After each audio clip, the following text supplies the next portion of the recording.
বাড়ি ফাঁকা পেয়ে ঘরে ঢুকে আলমারি ভেঙে নগদ টাকা ও সোনার গয়না নিয়ে চম্পট দিল দুষ্কৃতীরা।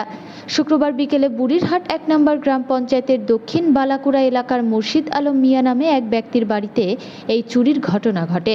মুর্শিদের বাবা মালেক উদ্দিন মিয়া বলেন, আমি এদিন আমার ছেলেকে নিয়ে বাড়ির কিছুটা দূরে মসজিদে গিয়েছিলাম নামাজ পড়তে। এরপর নামাজ শেষে আমার ছেলে বাইক নিয়ে আগে বাড়ি রওনা হয় এবং আমি পেছন পেছন সাইকেলে চেপে বাড়ি পৌঁছানো মাত্রই ছেলে কাঁদতে শুরু করে। দুষ্কৃতীরা ঘরের দরজার তালা ভেঙে ঘরে ঢুকে আলমারি ভেঙে নগদ টাকা ও সোনার অলংকার নিয়ে চম্পট দিয়েছে। উল্লেখ্য, এদিন সকালে বুড়িরহাট এলাকায় আরও এক বাড়িতে একইভাবে চুরির ঘটনা ঘটে। আর ওই যে ওগুলো সব ভাঙি টাঙি নিয়ে এসে ও ঘরে গোদরেজ ফোদরেজ সব ভাঙেছে।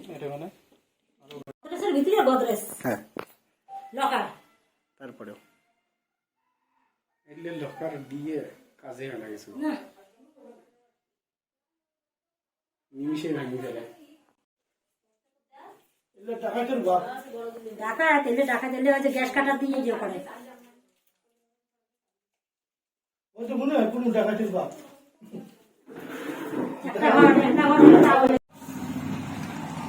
ওখানটায় সোনা ছিল, ওইটার ভিতরে আর একটা বাক্স আছে, বাক্সটার ভিতরে সোনা আছে, ওইটার ভিতরে আরো একটা বাক্স আছে। কেমন করে জানে ওইটা ওই যে ভাঙতেছে ওইটা একটা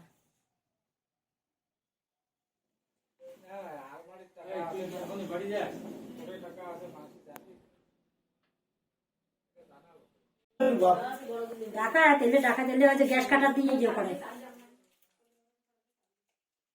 ওই তো মনে হয় কোনো ডাকাতের বাপ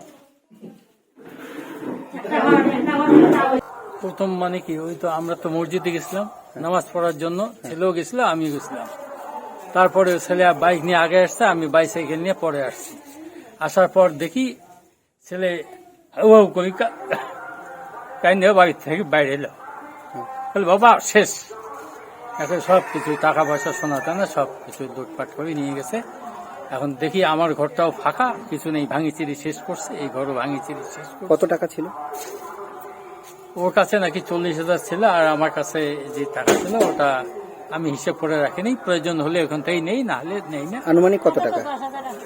এইরকম ধরি নাও 8-10 হাজার। আচ্ছা, আর সোনা দানা কেমন ছিল? সোনার গালার হারটা ছিল। আচ্ছা, মোটামুটি কত ভরি হবে? হয়তো 2-2.5 ভরি হবে। কি নাম আপনার? মালেক উদ্দিন নিয়ে।